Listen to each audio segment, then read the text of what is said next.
ভোটের দিন এগিয়ে আসার সঙ্গে জোরালো হচ্ছে প্রথম ধাপের উপজেলা নির্বাচনের প্রচার। প্রচণ্ড গরম উপেক্ষা করে প্রার্থীরা ছুটছেন ভোটারদের কাছে।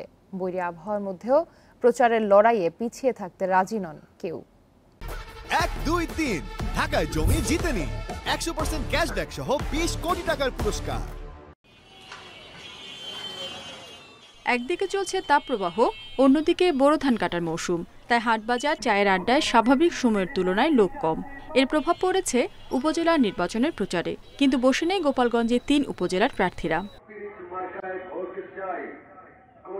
গোপালগঞ্জ সদর, টুঙ্গিপাড়া ও কোটালীপাড়া উপজেলায় প্রার্থীরা সমর্থকদের সঙ্গে নিয়ে বাড়ি বাড়ি ঘুরছেন ভোটের আশায়।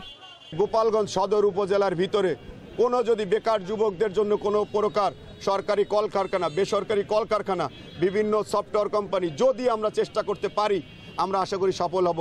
সর্বপ্রথম আমার কাজ হবে আমার এই টুঙ্গিপাড়া উপজেলায় কমসে কম 3000 বেকার ছেলে, বেকার যুবক যুবতী মেয়েরা আছে, আমি তাদের কর্মসংস্থান ব্যবস্থা করব। টুঙ্গিপাড়ার আপামর জনসাধারণকে সাথে নিয়ে আমার পরিকল্পনা অনুযায়ী মাননীয় প্রধানমন্ত্রীকে জানাবো এবং মাননীয় প্রধানমন্ত্রীর মাধ্যমে আমি টুঙ্গিপাড়াকে একটি স্মার্ট টুঙ্গিপাড়া এবং অসাম্প্রদায়িক টুঙ্গিপাড়া হিসেবে গড়ে তুলব।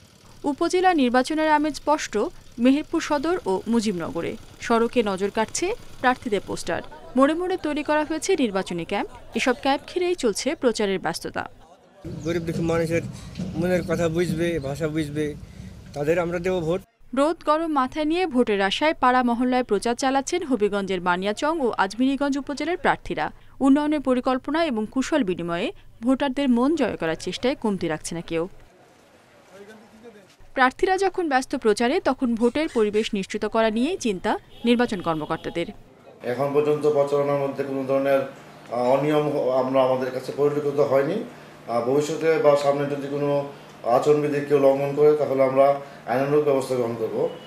বানিয়াচং ও আজমিরীগঞ্জে চেয়ারম্যান প্রার্থী 9 জন, এছাড়া ভাইস চেয়ারম্যান পদে 15 ও মহিলা ভাইস চেয়ারম্যান পদে লড়ছেন 6 জন। রেশমি নন্দী, ইন্ডিপেন্ডেন্ট নিউজ।